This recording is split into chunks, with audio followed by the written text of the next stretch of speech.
Hi guys, welcome back to my channel. ಯಾರೆಲ್ಲ ನನ್ನ video ನೋಡ್ತಿದ್ದೀರಾ ಪ್ಲೀಸ್ ಸಬ್ಸ್ಕ್ರೈಬ್ ಮಾಡಿ. ನಿಮ್ಮ ಮನಸಾರಿಗೆ ಸ್ವಾಗತ. ಇವತ್ತು ಇನ್ನೇನು ಹಬ್ಬಕ್ಕೆ 2 ದಿನ ಇದೆಲ್ಲ ಕ್ಲೀನಿಂಗ್ ಎಲ್ಲ ಡೀಪ್ ಕ್ಲೀನಿಂಗ್ ಮಾಡ್ಕೊಬೇಕು. ಅದಕ್ಕೆ ಬೇಗ ಇದ್ದು ಉಪ್ಸಾರಿಗೆ ರೆಡಿ ಮಾಡ್ಕೊಂಡು ಎಲ್ಲ ರುಬ್ಬಿ ಉಪ್ಸಾರಿಗೆ ಕಾಯಿಸ್ಕೊತಾ ಇದ್ದೀನಿ. ನಾನು ಒಗ್ಗರಣೆ ಹಾಕೊಳ್ಳಲ್ಲ, ಇದೇ ಥರನೇ ಎಷ್ಟು ಬೇಕೋ ಇಷ್ಟು ಅರ್ಥ ನೋಡ್ಕೊಂಡು ಉಪ್ಸಾರು ಈಗ ರೆಡಿ. ಸೊ ಪಾತ್ರೆ ಎಲ್ಲ ಶೆಲ್ಫೆಲ್ಲ ಕ್ಲೀನ್ ಮಾಡಿ ಎಲ್ಲ ತುಂಬಿಟ್ಟಿದ್ದೀನಿ. ಪಾತ್ರೆ ಎಲ್ಲ ತೊಳಿಬೇಕು. ಆಮೇಲೆ ಎಲ್ಲ ಅಂಟ್ಬಿಟ್ಟಿದ್ದೀನಿ. ಎಲ್ಲ ಐಟಮ್ ಎಲ್ಲ ಈ ಕಡೆ ದೇವ್ರ ಮನೆ ಎಲ್ಲ ಕ್ಲೀನ್ ಮಾಡಿಕೊಂಡು ಎಲ್ಲ ಇಲ್ಲೆಲ್ಲ ಹಾಕ್ಕೊಂಡಿದ್ದೀನಿ. ಇನ್ನೂ ಕ್ಲೀನ್ ಮಾಡಿಲ್ಲ. ದೇವ್ರ ಮನೆ ಕ್ಲೀನ್ ಮಾಡಬೇಕು. ಕೈಯಲ್ಲೇ ಬಟ್ಟೆ ಹಾಕ್ಕೊಂಡು ಎತ್ತಿಟ್ಟಿದ್ದೀನಿ, ಇನ್ನೂ ಒಣಗಾಕಿಲ್ಲ. ಸೊ ಪಾತ್ರೆ ಎಲ್ಲ ತುಂಬಿದ್ದೀನಿ. ಫಸ್ಟು ಅಡುಗೆ ಮನೆಯಿಂದನೇ ಕೆಲಸ ಶುರು ಮಾಡೋಣ ಅಂತ ಹೇಳ್ಬಿಟ್ಟು ಎಲ್ಲ ತುಂಬಿ ಎಲ್ಲ ವಾಶ್ ಮಾಡ್ಕೊಳ್ಬೇಕು. ಅವಾಗವಾಗ ಕ್ಲೀನ್ ಮಾಡ್ಕೊತಾ ಇದ್ದರೆ ಇಂಥ ಕ್ಲೀನ್ ಮಾಡೋ ಡೀಪ್ ಕ್ಲೀನ್ ಮಾಡೋ ನೆಸೆಸಿಟಿನೇ ಇರಲ್ಲ. ಸೊ ಹೆಂಗೋ ಹಬ್ಬ ಅಲ್ಲ, ಹೊಸ ವರ್ಷ, ಯುಗಾದಿ ಹಬ್ಬ ಅಂದರೆ ಕನ್ನಡಿಗರೆಲ್ಲರಿಗೂ ಹೊಸ ವರ್ಷದ ಥರ. ಅದಕ್ಕೋಸ್ಕರ ಮನೆಯೂ ಸಹ ಹೊಸದಾಗಿರಲಿ ಅಂತ ಎಲ್ಲ ಬೇಕಾಗಿರೋ ಐಟಮ್ ಎಲ್ಲ ಮಾಡಿಕೊಂಡು ಬೇಡದೇ ಇರೋದೆಲ್ಲ ಎಸೆದು ಎಲ್ಲ ನೀಟಾಗಿ ಕ್ಲೀನ್ ಮಾಡ್ಕೊಳ್ಳೋದೇ ಒಂದು ಟಾಸ್ಕ್ ಆಗಿರುತ್ತೆ. ಅದಕ್ಕೋಸ್ಕರನೇ ಒಂದು 50% ಜನ ಆವಾಗವಾಗ ಕ್ಲೀನ್ ಮಾಡ್ಕೊತಾ ಇರ್ತಾರೆ. ಇನ್ನು 50% ಜನ ಈ ಥರ ಹಬ್ಬ ಹರಿದಿನ ಅಂದಾಗಲೇ ಕ್ಲೀನ್ ಮಾಡೋದು. ಅದರಲ್ಲೂ ನಾನು ಸಹ ಹಾಗೇನೆ. ಸೊ ಅವಾಗವಾಗ ಸ್ವಲ್ಪ ಕ್ಲೀನ್ ಮಾಡ್ಕೊತಾ ಇದ್ದೀನಿ. ಸ್ವಲ್ಪ ಆದರೆ ಡಬ್ಬಗಳಿಂದ ಹಿಡಿದು ಧೂಳು ಅದು ಇದು ಎಲ್ಲನೂ ಒಂದು ಕಡೆಯಿಂದ ಕ್ಲೀನ್ ಮಾಡ್ಕೊಳ್ಳೋದಂದರೆ ಈ ಥರ ಹಬ್ಬದ ಟೈಮಲ್ಲೇ ಮಾತ್ರ. ಸೊ ಅದಕ್ಕೋಸ್ಕರನೇ ಎಲ್ಲ ನೀಟಾಗೆಲ್ಲ ಕ್ಲೀನ್ ಮಾಡ್ಕೊತಾ ಇದ್ದೀನಿ. ಡಬ್ಬಗಳೆಲ್ಲ ಸ್ವಲ್ಪ ಎಣ್ಣೆ ಕರೆ ಎಲ್ಲ ಆಗಿಟ್ಬಿಟ್ಟಿದ್ದೆ, ಮೇಲೆ ಎತ್ತಿಟ್ಬಿಟ್ಟಿದ್ದೆ. ಶೆಲ್ಫ್ ಮೇಲೆ ಅಂದರೆ ಹಟ್ಟ ಅಂತ ಇರುತ್ತಲ್ಲ, ಅಲ್ಲಿ ಇಟ್ಬಿಟ್ಟಿದೆ. ಅದೆಲ್ಲ ಪಾತ್ರೆ ಸಾಮಾನೆಲ್ಲ ಇಳಿಸ್ಕೊಂಡೆಲ್ಲ ತೊಳ್ಕೊತಾ ಇದ್ದೀನಿ. ಸೊ ಕ್ಲೀನ್ ಮಾಡ್ಕೊಳ್ಳೋದು ಯುಗಾದಿ ಹಬ್ಬಕ್ಕೋಸ್ಕರ, ಆಮೇಲೆ ವರಲಕ್ಷ್ಮಿ ಹಬ್ಬಕ್ಕೆಲ್ಲ ಆಬ್ವಿಯಸ್ಲಿ ಎಲ್ಲರೂ ಕ್ಲೀನ್ ಮಾಡ್ತಾ ಇರ್ತಾರೆ. ಅವಾಗ ಒಂದ್ಸಲ ಕ್ಲೀನ್ ಮಾಡ್ಕೊತಾರೆ. ಅದಕ್ಕೋಸ್ಕರನೇ ಇದೆಲ್ಲ ಮೇಲೆ ಹಾಕ್ಬಿಟ್ಟಿದ್ದೆ. ಇದೆಲ್ಲ ಎಸಿಬೇಕು. ವಾಶ್ ಮಾಡಿಬಿಟ್ಟು ಆಮೇಲೆ ಸ್ಕಿನ್ ಅಂದ್ಬಿಟ್ಟು ಎಲ್ಲ ಕ್ಲೀನ್ ಮಾಡ್ಕೊತಾ ಇದ್ದೀನಿ. ಈ ಡಬ್ಬನೂ ಸಹ ಡಬ್ಬ ಕ್ಲೀನ್ ಮಾಡೋ ಅಷ್ಟೊತ್ತಿಗೆ ಸಾಕಾಗೋಗಿರುತ್ತೆ. ಅಡುಗೆ ಮನೆಯೊಂದೆಲ್ಲ ನೀಟಾಗಿ ಒರೆಸ್ಕೊಂಡು ಅದೆಲ್ಲ ಸ್ವಲ್ಪ ಜಿಡ್ಡೆಲ್ಲ ಇರುತ್ತೆ. ಟೈಲ್ಸ್ ಎಲ್ಲ ಉಜ್ಕೊಂಡು ನೀಟಾಗಿ ಕ್ಲೀನ್ ಮಾಡ್ಕೊಳ್ಳೋಷ್ಟೊತ್ತಿಗೆ ಸಿಕ್ಕಾಪಟ್ಟೆ ಅರ್ಧ ಎನರ್ಜಿ ಅಲ್ಲೇ ವೇಸ್ಟ್ ಆಗಿಬಿಡುತ್ತೆ. ಅದಕ್ಕೋಸ್ಕರನೇ ಬೆಳಗ್ಗೆನೇ ಶುರು ಮಾಡ್ಕೊಂಡಿದ್ದೀನಿ. ಸೊ ಒಂದು 12 ಗಂಟೆ ಆದ್ರೂ, 9 ಗಂಟೆಗೆ ಶುರು ಮಾಡಿದ್ರು 12 ಗಂಟೆ 1 ಗಂಟೆ ಆದ್ರೂ ಕೆಲಸ ಕ್ಲೋಸ್ ಆಗಲಿಲ್ಲ. ಅಷ್ಟೊಂದು ಸಿಕ್ಕಾಪಟ್ಟೆ ಕೆಲಸ ಇದೆ ಅಡುಗೆ ಮನೆಯಲ್ಲೂ ಸಹ. ಅದಕ್ಕೋಸ್ಕರನೇ ಎಲ್ಲನೂ ಕ್ಲೀನ್ ಮಾಡ್ಕೊತಾ ಇದ್ದೀನಿ. ಸ್ವಲ್ಪ ಪಾತ್ರೆಗಳ್ದು ಎಣ್ಣೆ ಕರೆ, ಜಿಡ್ಡು ಕರೆ ಎಲ್ಲ ಆಗಿರುತ್ತೆ. ಎಲ್ಲ ತಿಕ್ಕಿ ಉಜ್ಜಿ 2 ಸಲ ಉಜ್ಜಿ ಸಾಕಾಗಬೇಕು. ಕೈ ನೋವೇ ಬಂದುಬಿಟ್ಟಿತ್ತು. ಅದಕ್ಕೋಸ್ಕರನೇ ಸೊ ಉಜ್ಕೊತಾ ಇದ್ದೀನಿ ಎಲ್ಲ. ಇನ್ನು ಪಾತ್ರೆ ಎಲ್ಲ ಫಿನಿಶ್ ಆದಮೇಲೆ ನೆಕ್ಸ್ಟು ಕೆಲಸ, ಅಡುಗೆ ಮನೆಯದು ಕೆಲಸ ಫಿನಿಶ್ ಆದ ತಕ್ಷಣವೇ ನೆಕ್ಸ್ಟು ದೇವ್ರ ಮನೆಯೆಲ್ಲ ಇದು ಮಾಡ್ಕೊಬೇಕು. ಎಲ್ಲ ಟೈಲ್ಸ್ ಎಲ್ಲ ಒರೆಸ್ಕೊಂಡು ಆಮೇಲೆ ಇನ್ನು ಮೆಟ್ಲೆಲ್ಲನೂ ವಾಶ್ ಮಾಡ್ಕೊಳ್ಳೋದಿದೆ. ಸ್ವಲ್ಪ ಬಟ್ಟೆ ಎಲ್ಲನೂ ಬೇಡದೇ ಇರೋದು ಬೇಕಿರೋದು ಎಲ್ಲನೂ ಡಿವೈಡ್ ಮಾಡಬೇಕಾಗಿದೆ. ಅದಕ್ಕೋಸ್ಕರನೇ ಸೊ ಹಬ್ಬ ಅಂದರೆ ಖುಷಿ ಜೊತೆಗೆ ಸಂಭ್ರಮ ಜೊತೆಗೆ ಈ ಥರ ಕ್ಲೀನಿಂಗು ಇರುತ್ತೆ. ತಲೆ ಕೆಟ್ಟೋಗ್ಬಿಡುತ್ತೆ. ಸೊ ಊಟ ಮಾಡ್ತೀವೋ ಮಾಡಲ್ವೋ ಗೊತ್ತಿಲ್ಲ, ಒಟ್ಟಿನಲ್ಲಿ ಫಸ್ಟು ಮನೆ ಕ್ಲೀನ್ ಆಗಬೇಕಪ್ಪ ಅನ್ನೋದು ಎಲ್ಲರ ಮನಸ್ಸಲ್ಲೂ ಅದೇ ಇರುತ್ತೆ. ಸೊ ಇವತ್ತು ಕ್ಲೀನಿಂಗ್ ಅಂದರೆ ಸಾಕು, ಆಲ್ಮೋಸ್ಟ್ ಅಲ್ಲೂ 50% ಜನ ಊಟ ಇರಲಿ ಪಕ್ಕದಲ್ಲಿ, ಸೊ ಕೆಲಸ ಫಸ್ಟ್ ಮಾಡೋಣ ಅಂತಲೇ ಎಲ್ಲ ಮಾಡ್ತಾ ಇರ್ತಾರೆ. ಸೊ ಕೆಲಸ ಮಾಡೋ ಬ್ಯುಸಿಲಿ ಬೆಳಗ್ಗೆ ಊಟನೇ ಸ್ಕಿಪ್ ಮಾಡಿಬಿಟ್ಟು ಮಧ್ಯಾಹ್ನ ತಿನ್ನೋದು, ಇಲ್ಲ ಸಂಜೆ ತಿನ್ನೋದು, ಆ ಥರ ಎಲ್ಲ ಆಲ್ಮೋಸ್ಟ್ ಎಲ್ಲರೂ ಮಾಡ್ತಾ ಇರ್ತಾರೆ. ಸೊ ನಾನು ಸಹ ಅದಕ್ಕೆ ಹೇಳ್ತಾ ಇದ್ದೀನಿ. ಇದೆಲ್ಲ ಕ್ಲೀನ್ ಮಾಡಿಕೊಂಡು ನೆಕ್ಸ್ಟು ಈ ಸಿಂಕಲ್ಲಿ ನೀರು ಹೋಗ್ತಾನೆ ಇರಲಿಲ್ಲ. ಸೊ ಹಾಗೆ ತೊಳೆದು ಇಷ್ಟಿಷ್ಟು ಪಾತ್ರೆ ಉಜ್ಜಿ ಸೈಡ್ಗಿಟ್ಟು ಆಮೇಲೆ ತೊಳ್ಕೊಳ್ತಾ ಇದ್ದೆ. ಅದಕ್ಕೋಸ್ಕರನೇ ಸ್ವಲ್ಪ ನೀರು ಬ್ಲ್ಯಾಕ್ ಆಗಿಬಿಟ್ಟಿದೆ. ಹಾಗೂ ಕೈ ಇಟ್ಟು ತೆಗ್ದೆ ನೀರು ಹೋಗ್ತಾ ಇರಲಿಲ್ಲ. ನೋಡೋಣ ನಿಧಾನಕ್ಕೆ ಹೋಗ್ತಾಯಿತ್ತು ಅಂದ್ಬಿಟ್ಟು ಹೋಗಲಿ ಬಿಡು ಅಂತ ಹೇಳ್ಬಿಟ್ಟು ಎಲ್ಲ ನೀಟಾಗಿ ವಾಶ್ ಮಾಡ್ಕೊತಾ ಇದ್ದೀನಿ. ಹೋಗಷ್ಟು ಹೋಗಲಿ ಅಂತ ಎಲ್ಲನೂ. ಸೊ ಈ ಪಾತ್ರೆಗಳಲ್ಲೂ ಸಹ ಸ್ವಲ್ಪ ಎಸೆಯೋದಿದೆ, ಸ್ವಲ್ಪ ಹಾಗೆ ಇಟ್ಟೋದಿದೆ. ಸ್ವಲ್ಪ ಪ್ಲಾಸ್ಟಿಕ್ ಸ್ಪೂನ್ಗಳು ಒಂದೊಂದು ಬಾಕ್ಸ್ಗೆ ಒಂದೊಂದು ಹಾಕ್ತಾಯಿದ್ದೆ. ಸೊ ಅದೇ ಹೆವಿ ಆಗಿಬಿಟ್ಟಿದೆ. ನೋಡಬೇಕು, ಸ್ವಲ್ಪ ಒರೆಸ್ಕೊಳ್ಬೇಕಾದ್ರೆ ಪಾತ್ರೆ ಎಲ್ಲ ತೊಳೆದು ಒರೆಸ್ಕೊಳ್ಬೇಕಾದ್ರೆ ಯಾವ್ಯಾವ್ದು ಬಿಸಾಕಬೇಕು ಅಂತ ಕರೆಕ್ಟಾಗಿ ನೋಡ್ಕೊಳ್ಬೇಕು. ಸೊ ಈ ಥರ ಪ್ಲಾಸ್ಟಿಕ್ ಬದಲು ಸ್ಟೀಲ್ ಪಾತ್ರೆಗಳ ಇಷ್ಟ ಆದರೆ ಸ್ಟೀಲು ತೊಗೊಂಡಿಲ್ಲ. ಈ ಥರ ಪ್ಲಾಸ್ಟಿಕ್ನೇ ಎಲ್ಲ ತೊಗೊಂಡಿರೋದು. ಇದೆಲ್ಲ ಮಾಲ್ಟಲ್ಲೆಲ್ಲ ತೊಗೊಂಡಿದ್ದು ಪ್ಲಾಸ್ಟಿಕ್ಗಳೆಲ್ಲ. ಇದು ತೊಗೊಂಡು ಆಗಲೇ ಹತ್ತತ್ರ 3 ವರ್ಷ ಆಯ್ತಾ ಬಂತು. ಸೊ ನೆಕ್ಸ್ಟು ಎಕ್ಸ್ಚೇಂಜ್ ಮಾಡಬೇಕಿತ್ತು, ಮಾಡಿಲ್ಲ. ಯಾವಾಗ ಮಾಡ್ತೀನೋ ಗೊತ್ತಿಲ್ಲ. ಸೊ ಸದ್ಯಕ್ಕೆಲ್ಲ ಕ್ಲೀನ್ ಮಾಡ್ಕೊತಾ ಇದ್ದೀನಿ. ನೋಡೋಣ ಒಂದು ಆಗಸ್ಟ್ ಅಂದರೆ ವರಲಕ್ಷ್ಮಿ ಹಬ್ಬ ಅಷ್ಟೊತ್ತಿಗೆ ನೆಕ್ಸ್ಟು ಕ್ಲೀನ್ ಮಾಡ್ಕೊಬೇಕಲ್ಲ, ಆವಾಗ ಒಂದ್ಸಲ ಡೀಪ್ ಕ್ಲೀನ್ ಮಾಡಬೇಕಲ್ಲ, ಆವಾಗ ನೋಡೋಣ. ಈ ಥರ ಎಲ್ಲ ಐಟಮ್ಮು ಪ್ಲಾಸ್ಟಿಕ್ ಎಲ್ಲ ಬಿಸಾಕಿ ಸ್ಟೀಲ್ದು ನನಗಿಷ್ಟ ಆಗುತ್ತೆ ಆ ಥರ ಎಲ್ಲ ತೊಗೊಳಕ್ಕೆ ಟ್ರೈ ಮಾಡ್ತೀನಿ. ಈಗೆಲ್ಲ ನೀಟಾಗೆಲ್ಲ ವಾಶ್ ಮಾಡ್ಕೊತಾ ಇದ್ದೀನಿ. ಒಂದೊಂದು ನೋಡೋಕ್ಕೆ ಈ ಥರ ಫಾಸ್ಟ್ ಇದೆ. ಯಪ್ಪಾ ಈ ಪಾತ್ರೆ ಎಲ್ಲ ಕ್ಲೀನ್ ಮಾಡೋಷ್ಟೊತ್ತಿಗೆ ಹತ್ತತ್ರ 2 ಅವರ್ಸೇ ಆಯಿತು.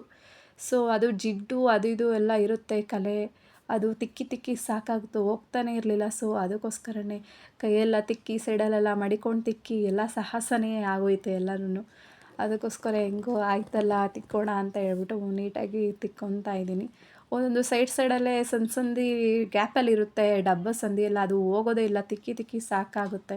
ಸೊ ಕೈ ನೋವೇ ಬಂದ್ಬಿಡುತ್ತೆ. ಏನು ಮಾಡೋಕ್ಕಾಗಲ್ಲ, ಹಬ್ಬ ಅಲ್ವಾ. ಹಬ್ಬ ಅಂದರೆ ಎಲ್ಲ ಮನೆ ಫುಲ್ಲು ಕ್ಲೀನು ಎಲ್ಲ ಇದೆ. ಇನ್ನೂ ಬೆಡ್ಶೀಟ್ ಎಲ್ಲನೂ ಕೈಯಲ್ಲೆಲ್ಲ ಒಗೆಯೋದಿದೆ. ಬೆಡ್ಶೀಟು ಸಹ ಒಕ್ಕೊಬೇಕು. ಸದ್ಯಕ್ಕೆ ಇವಾಗ ಬಟ್ಟೆ ಎಲ್ಲ ವಾಶ್ ಮಾಡಿದ್ದೀನಿ. ಸೊ ಈ ಥರ ಅಡುಗೆ ಮನೆ ಇದೊಂದು ಆಗಿಬಿಡ್ಲಿ ಅಂತ ಹೇಳ್ಬಿಟ್ಟು ಎಲ್ಲ ಪಾತ್ರೆ ಎಲ್ಲ ಹಾಕ್ಕೊಂಡು ನೀಟಾಗೆಲ್ಲ ತಿಕ್ಕೊತಾ ಇದ್ದೀನಿ. ಸೊ ಇದೊಂದು ಪಾತ್ರೆದೆಲ್ಲ ಕ್ಲಿಯರ್ ಆಗಿಬಿಟ್ರೆ ಶೆಲ್ಫು ಅದೆಲ್ಲ ಒರೆಸಿದ್ದೀನಿ. ಸೊ ಅದನ್ನು ವೀಡಿಯೋ ಮಾಡೋಕ್ಕಾಗಲಿಲ್ಲ. ಸೊ ಅದು ಕೆಲಸ ಮಾಡಬೇಕಾದ್ರೆ ಇಷ್ಟು ಮಾಡಿದ್ದೆ ಹೆಚ್ಚು. ಸೊ ವೀಡಿಯೋ ಎಲ್ಲ ಕ್ಲಿಪ್ಪಿಂಗ್ ಎಲ್ಲ ತೊಗೊಳಕ್ಕಾಗಲ್ಲ, ಯಾಕಂದರೆ ಕೆಲ್ಸದ ಬ್ಯುಸಿಲಿ ಅದೆಲ್ಲ ತೊಗೊಳಕ್ಕೆ ಸ್ವಲ್ಪ ಆಲ್ಮೋಸ್ಟ್ ಆಲ್ ಆಗಲಿಲ್ಲ. ನೋಡೋಣ ನೆಕ್ಸ್ಟು ಏನೇನು ಕ್ಲೀನ್ ಮಾಡ್ಕೊತೀನೋ ಅವಾಗೆಲ್ಲನೂ ನೋಡೋಣ, ಆದಷ್ಟು ಕ್ಲಿಪ್ಪಿಂಗ್ ತೊಗೊಳಕ್ಕೆ ಟ್ರೈ ಮಾಡ್ತೀನಿ. ಸೊ ಇದೆಲ್ಲ ಗ್ಯಾಸ್ ಸ್ಟೌವು ಅದೆಲ್ಲನೂ ಆವಾಗ ಒರೆಸ್ಕೊಳ್ಳೋದ್ರಿಂದ ಅಷ್ಟೊಂದು ಹೆವಿ ಅನಿಸಲ್ಲ ಗ್ಯಾಸ್ ಸ್ಟವ್ದೆಲ್ಲ. ಸೊ ಅದನ್ನು ತೊಗೊಳ್ಳಿಲ್ಲ. ಈ ಡಬ್ಬಗಳ್ದೇ ಯಾವಾಗಂದರೆ ಒಂದು 15 ದಿವ್ಸಕ್ಕೊಂದ್ಸಲಿ ಒರೆಸ್ಕೊತಾ ಇದ್ದೆ. ಅಂದರೆ ಡಬ್ಬ ಎಲ್ಲ ಮೇಲೆಲ್ಲ ಒರೆಸ್ಕೊತಾ ಇದ್ದೆ. ಸೊ ಒಳಗೆಲ್ಲ ಎತ್ತಿಟ್ಬಿಟ್ಟು ಬರೀ ಡಬ್ಬ ಎಲ್ಲ ಒರೆಸ್ಕೊಳ್ತಾ ಇರಲಿಲ್ಲ. ಅದು ಮಾತ್ರ ಈ ಥರ ಯುಗಾದಿ ಹಬ್ಬಕ್ಕೆ ಮತ್ತು ವರಲಕ್ಷ್ಮಿ ಹಬ್ಬಕ್ಕೆ ಎಲ್ಲನೂ ತೆಗ್ದಿಟ್ಟು ಒಂದು ಕಡೆಯಿಂದ ನೀಟಾಗಿ ಕ್ಲೀನ್ ಮಾಡೋದು ಆವಾಗಲೇ.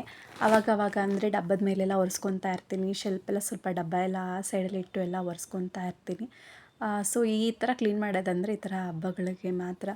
ಸೊ ಯಾವಾಗಪ್ಪ ಮುಗಿಯುತ್ತೆ ಅಂತ ಅನಿಸ್ಬಿಟ್ಟಿತ್ತು. ಸಿಕ್ಕಾಪಟ್ಟೆ ಎಲ್ಲ ಕ್ಲೀನ್ ಮಾಡಿಕೊಂಡು ಎಲ್ಲ ಆಲ್ಮೋಸ್ಟ್ ಆಲ್ ಇಲ್ಲೇ ಕೈ ನೋವು ಬಂದುಬಿಟ್ಟಿತ್ತು. ಇನ್ನೂ ಬೇಜಾನ್ ಕೆಲಸ ಇದೆ, ಹೇಗೆ ಮಾಡೋದು ಅಂತ ಎಲ್ಲ ಒಂಥರ ಈ ಕೆಲಸದಲ್ಲೇ ಚಳಿ ಜ್ವರ ಬಂದಂಗೆ ಆಗಿಬಿಟ್ಟಿತ್ತು.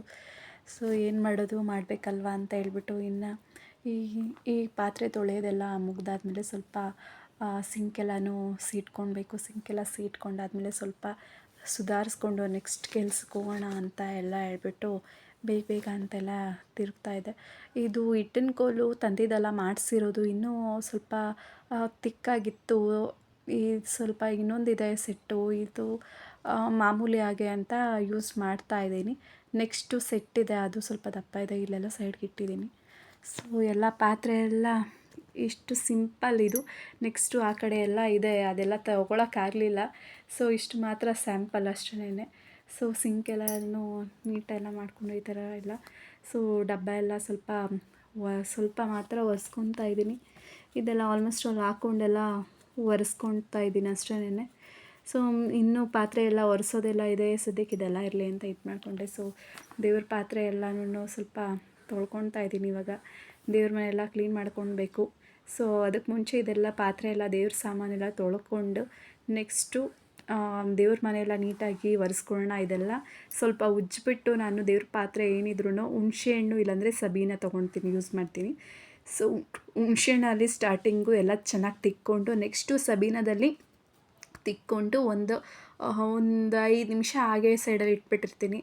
ಎಲ್ಲನೂ ಒಂದೇ ಸಮ ಎಲ್ಲ ತಿಕ್ಕಿ ಸೈಡಲ್ಲಿ ಇಟ್ಟು ನೆಕ್ಸ್ಟು ಒಂದು 5 ಮಿನಿಟ್ಸ್ 10 ಮಿನಿಟ್ಸ್ ಆಮೇಲೆ ನಾನೆಲ್ಲ ತೊಳ್ಕೊತೀನಿ. ಆವಾಗ ಎಲ್ಲ ನೀಟಾಗಿ ಒಂಥರ ಕಪ್ ಕರೆ ಏನಿದ್ರೂ ಸ್ವಲ್ಪ ಬಿಟ್ಕೊಳ್ಳುತ್ತೆ. ಅದಕ್ಕೋಸ್ಕರನೇ ಸ್ವಲ್ಪ 5 ನಿಮಿಷ ಬಿಟ್ಟು ಎಲ್ಲ ತೊಳ್ಕೊಳ್ತೀನಿ. ಸ್ವಲ್ಪ ಉಜ್ಜಿ ಸೈಡಲ್ಲಿ ಇಟ್ಟಿದ್ದೀನಿ.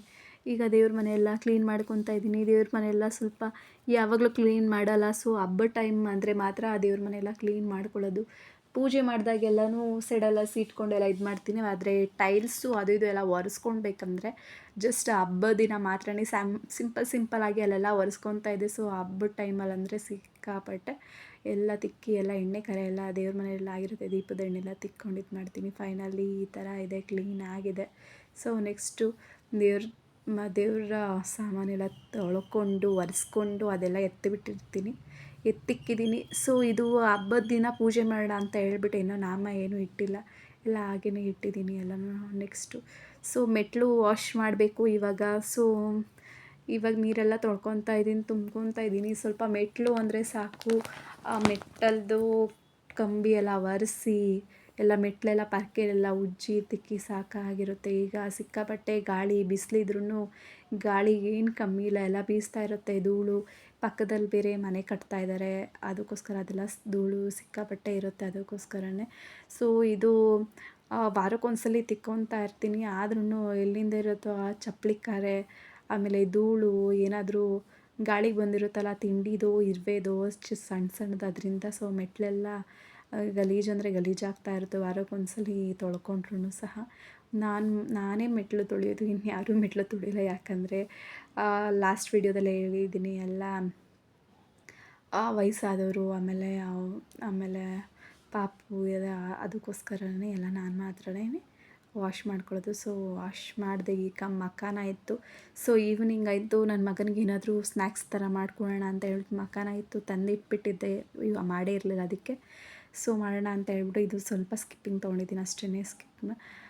ಬಾಣಲಿಗೆ ತುಪ್ಪ ಹಾಕಿ ಮಖಾನ ಎಲ್ಲ ಫ್ರೈ ಮಾಡ್ಕೊತಾ ಇದ್ದೀನಿ. ಇದು ನಾನು ವೀಡಿಯೋ ನೋಡಿಕೊಂಡು ಫೋನಲ್ಲಿ ಫಸ್ಟ್ ಟೈಮ್ ಟ್ರೈ ಮಾಡಿದ್ದು. ಸೊ ಮಾಡಿದೆ, ಸಕ್ಕತ್ತಾಗೆ ಬಂತು.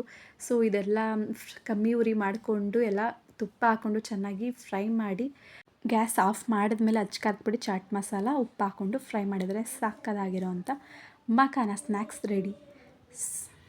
ಸೊ ಇವತ್ತಿನ ಬ್ಯುಸಿ ವ್ಲಾಗ್ ಇಷ್ಟ ಆಗಿದ್ದರೆ ಲೈಕ್ ಮಾಡಿ, ಶೇರ್ ಮಾಡಿ, ಸಬ್ಸ್ಕ್ರೈಬ್ ಮಾಡಿ.